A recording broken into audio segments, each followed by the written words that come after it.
خر شدی نقره، خر شدی دست خودت هم نیست. آروم باش بابا شان، آروم باش نقره، آروم باش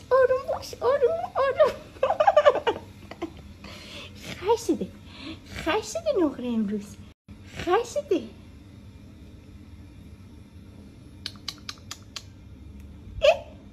نقره دستتو ببر کنار. من مریضم، تب دارم، معده‌م داغه. خب باید چیکار کنیم مامان؟ باید شربت بخورم. مامان تلخه که، تو برای چی دوست داری؟ نه شیرینه. خب من به جای شربت به تو مثلا چای نبات میدم. مثلا چای نبات.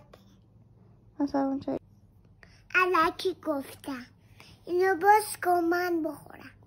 مامان نه شربت الان نباید بخوری، اون برای شباست. نه مثلا اینجا بیرون شبه. مثلا چی شده؟ من کارتون بزرگا رو داشتم نگاه میکردم، اینو نگاه نمیکردم که.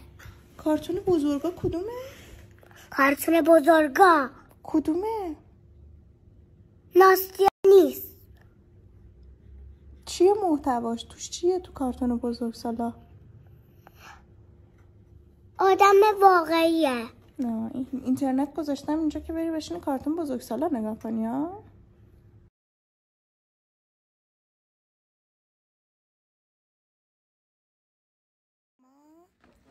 بابا میگم کم بخور برای صبح بمونه. کم بخور برای صبح بمونه.